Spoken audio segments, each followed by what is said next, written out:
Okay, so if you were gangster driving or these kinds of things, if you were messing around in the car, these kinds of things, it would catch what you were doing, but the camera in the grill would actually catch what you saw. So this would get sent to the pictures. It could bust you or it could actually exonerate you. Did people drive better? Yeah.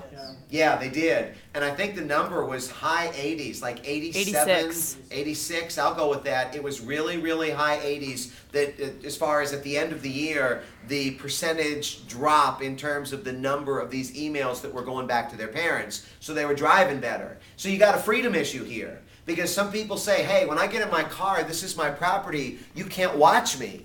But you've got an order issue that says, well, wait a minute, we've got a responsibility to keep the road safe, and if in fact you're not keeping if in fact you're driving better, then this justifies the idea of these cameras. We'll see what ends up happening with this. Do you remember the land grab article? Because we spent some time on this one. Land grab articles when we were talking about buying shoes and taking those houses from the poor folks and knocking them down, you remember? So that they could, in fact, build shopping malls and they could build luxury condominiums and office space and restaurants. Do you remember what that term was to take property, government? Eminent domain. And what was different about this case than typically the way that eminent domain works? They wanted the state to take it away so they could sell it off to someone who would build like luxury apartments. And how would they usually exercise eminent domain? To like build a road. Road or hospital or park, something that would be used for the public. Yeah. This would actually be used for private business. How did they say that this would benefit the community? It'd build more money. More jobs. Jobs. What do you mean by money? Like it would take in more money that would eventually go back to the community, so the community itself would be raised up. How? What kind of money would it take in? Like taxes from Taxes, like shops and like sales tax, income tax, property tax. You're going to be raising an awful lot of money that would be funneled back into schools and roads and police and fire and these kinds of things. And the basic idea is that this land grab would be a public use. You would remove the quote-unquote undesirable element. You would basically tear down their houses and build all these other things. Some of you were really angry about what would happen to the people that lost their homes. Some of you were really excited and said, you know what, I'd take this deal. What ended up happening? Did they build them all? They didn't build them all, but I think they took the land. The company won the case, but as of right now, they still have not built them all because they are still in massive fights over this. And again, the trick is eminent domain is usually used for a public use. This, for some, appeared to be a private use. We had dealt with the immigration tie very, very quickly. What happens when the Supreme Court ties? The vice president takes the final.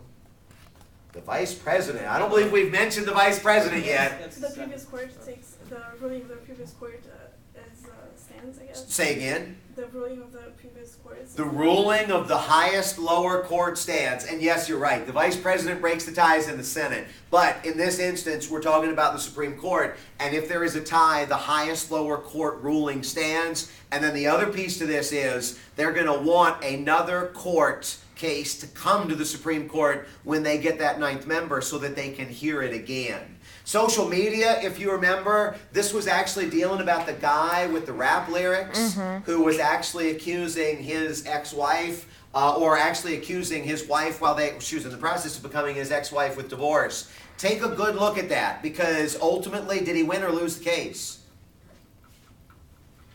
Oh, he lost. Do you remember the line from the song? Turn that bitch ghost. Yeah, Amy really liked it. And he wasn't even singing about his wife at that point. He was singing about... A federal agent. Federal agent. I'm going to turn that bitch ghost is what he said in there. Yeah, go back and look at that one because there is some good stuff in there. For child porn, we had talked about 2 or 3 of the articles on there, but we didn't talk about them all. We talked about digitally remastering porn. We had talked about the sexting part. And then we had talked about that other article where California was passing a law to try and punish people for sexting, these kinds of things. Is it legal to digitally remaster yourself older or younger to make yourself look different? No.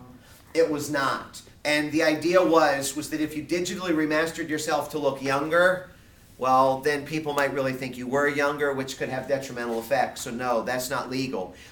You can use props, you can use pigtails, you can use plaid skirts and different things like that some of y'all experts talked about. but you cannot digitally remaster because that would make it too real. Regarding child porn, there's one kind of child porn that is perfectly legal. Remember what it was? I hear you. Pearl's like, yeah, I'm going to Rehoboth. Animated porn. Because you would not think that that was real because, in fact, it was animated. And then the other thing that was up here with the sexting, we talked about this. A lot of y'all seem to think that the person that posts these should be punished. That is harder to actually deal with. That California law, you had to prove that somebody published your picture, but you also had to prove that you had suffered emotional duress. And that's a harder thing to prove. If you remember, they posted your name, they would post ways to contact you, maybe where you work, these kinds of things, so you could be located based on your picture. But California's trying to make that a crime, and they actually have now, but it's still really difficult to prove. And then that Constitutional Convention article that we had mentioned, and this was another quickie. If you remember, this was the one that was dealing with Maryland calling the Constitutional Convention, and the Constitutional Convention dealing with the balanced budget amendment. Looking at today and looking at these last terms up here, was there anything else that you saw from Chapter 2 or anything from Chapter 3? And actually, for Chapter 3, let's remove devolution, revolution, let's remove dual federalism, and let's remove in the beginning tax and spend, commerce, full faith and credit, and make sure that you're good with privileges and immunities, which was the absolute last thing that we covered for y'all today.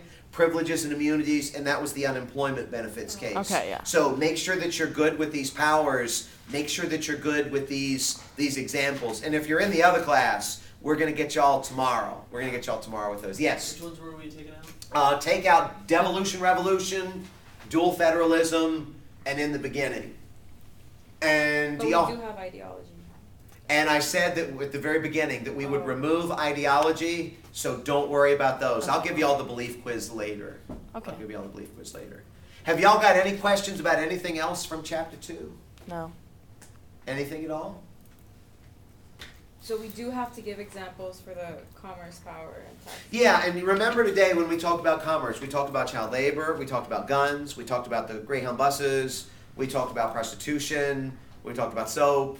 We talked about Five Guys. I mean, there are so many things with the commerce power. That was a big part. That's probably the term that we spent the most time on out of any of them in class, I would venture to say. So keep that in mind. So you want us to talk about 21 being for tax and spend power? The drinking age would be tax and spend power, and then with privileges and immunities, it was unemployment benefits. Yeah. And that was a quickie. I mean, I don't know that I can really give you all a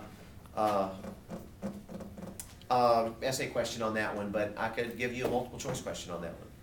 Okay. Now, as you go through these things, make sure that you go through these terms pretty good. Make sure that you go through the articles really good, and then the one article that the 2 o'clock class that y'all have from the federalism chapter is Oklahoma, and please view the fetus. The other classes may get another one tomorrow. We'll see, but that's basically What'd you it is. say? We have to do view the fetus for the Oklahoma. Yeah, one? what you got in a fight about on I understand that, but Wednesday. I got it. Okay. No, but Okay. related to what? I'm sorry. Yeah. What are we relating that to? Just know it. Federalism, yeah. Oh, for Yeah, Okay. that's from the federalism chapter. Okay. Tell me the story, Julie. No. You're just being grumpy because you can't yell at Jason. That's all this is.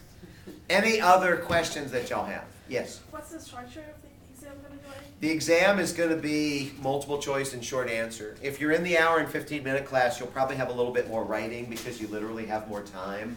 So for y'all, I'll probably shoot for maybe 40. I'll probably shoot for 20 to 25 multiple choices. So that would be basically giving you about 50 points of multiple choices. And then I'll probably shoot for 35 points of short answer. So you'll probably have about an 85-point exam plus the 22. Didn't you say we could like come in early and start it or something? I did say I'll probably try and get in here a little bit early. I will also, maybe more importantly though, stay later so you'll have additional time if you choose. Okay. And then for the class that's 9 o'clock, or probably 10 o'clock, 11 o'clock, or 12 o'clock, your exam's going to be shorter because you have less time, but y'all also will have some, so you'll probably have less writing and maybe more multiple choices. That's probably the difference. Okay. And people usually like to write more than the multiple choices based on the way everybody's been